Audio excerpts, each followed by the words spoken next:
video kali ini yaitu tentang aplikasi pengolah kata, Microsoft Word, bagian-bagian pada Microsoft Word, dan yang terakhir, fungsi layout atau tata letak pada salah satu menu bar di Microsoft Word.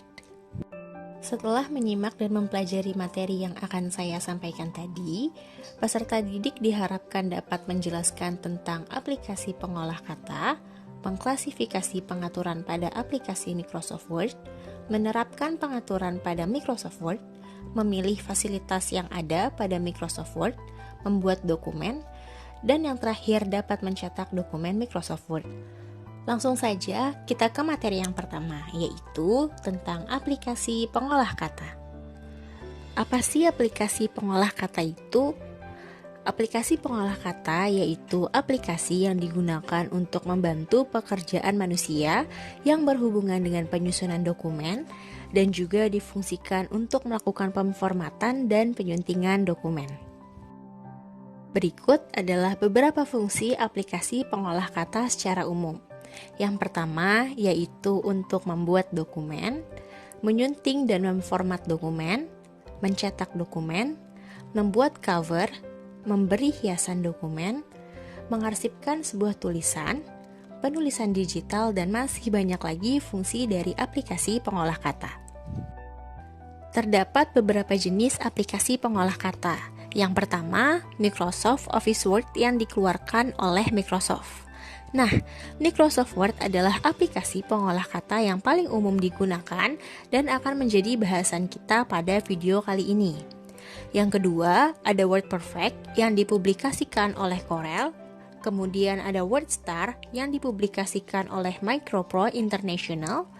Ada OpenOffice Writer, AbiWord, dan yang terakhir ada Keyword yang merupakan proyek dari Keyoffice yang bekerja pada desktop environment.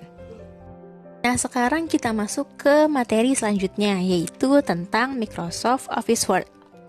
Microsoft Word adalah sebuah program yang merupakan bagian dari paket instalasi Microsoft Office seperti Microsoft Excel, Microsoft PowerPoint, dan lainnya.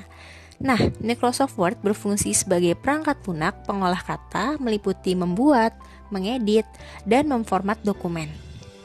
Microsoft Word pertama kali diperkenalkan pada tahun 1983, tepatnya 25 Oktober 1983 dengan nama Multitool Word. Multitool Word terus berkembang hingga saat ini yang kita kenal dengan Microsoft Word. Berikut adalah gambar perkembangan logo dari Microsoft Word, yang mana tentunya pada setiap perkembangan logo juga terdapat perkembangan fungsi pada aplikasi Microsoft Word. Berikut adalah contoh beberapa perbedaan dari perkembangan Microsoft Word, yaitu antara Microsoft Word 2013 dan 2016. Yang pertama, Microsoft Word 2016 dapat digunakan dimanapun, baik itu di desktop, tablet, ataupun smartphone.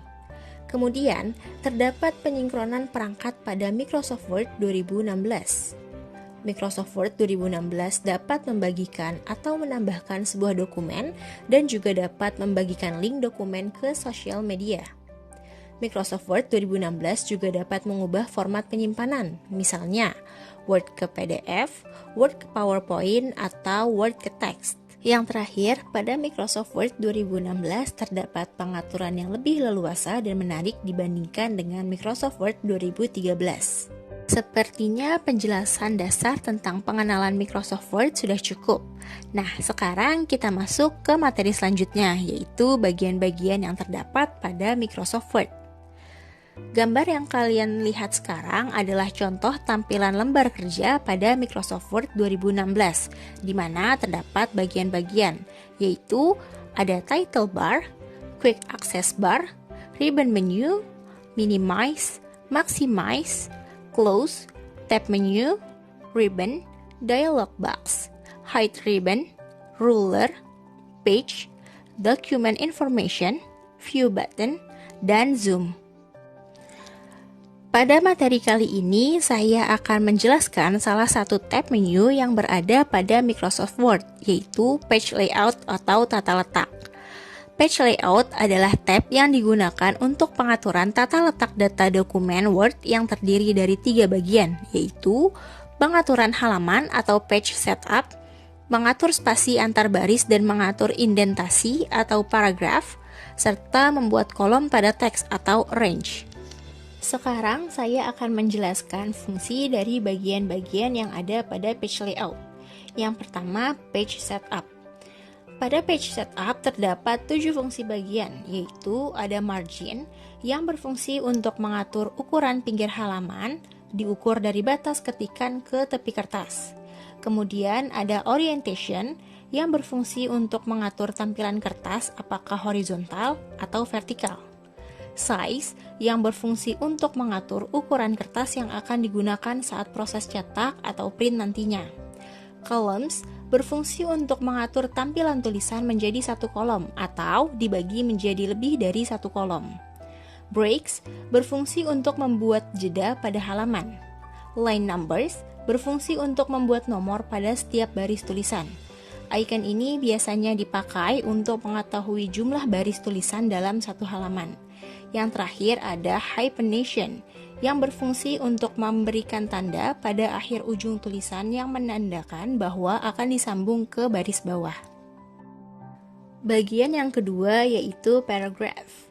Pada bagian ini terdapat dua bagian utama yaitu indent dan spacing. Pada bagian indent terdapat indent left dan indent right. Indent left berfungsi untuk menggeser tulisan dari tepi kiri halaman ke bagian tengah halaman. Sementara, indent right berfungsi untuk menggeser tulisan dari tepi kanan halaman ke bagian tengah halaman. Kemudian, pada bagian spacing terdapat spacing before dan spacing after. Spacing before berfungsi untuk membuat baris tulisan pada bagian atas tulisan terlihat agak luas atau jarang antara baris tulisan yang satu dengan baris tulisan yang lain. Sementara, spacing after berfungsi untuk membuat baris tulisan pada bagian bawah tulisan terlihat agak luas atau jarang antara baris tulisan yang satu dengan baris tulisan yang lain. Bagian yang terakhir pada page layout yaitu arrange. Pada bagian ini terdapat 5 fungsi, yaitu ada position yang berfungsi untuk menempatkan gambar berada pada bagian tulisan yang dikehendaki. Caranya, klik gambar atau grafik lalu pilih icon position. Pilih sesuai kehendak posisi gambar atau grafik diletakkan. Kemudian ada wrap text yang berfungsi untuk mengatur gambar atau grafik yang mana dapat diletakkan di mana saja tanpa mengganggu keutuhan tulisan tersebut. Kemudian ada selection panel yang berfungsi untuk membuat gambar atau grafik tidak terlihat. Ada align yang berfungsi untuk memindahkan gambar atau grafik sesuai kehendak, atas, bawah, tengah, atau samping pada tulisan.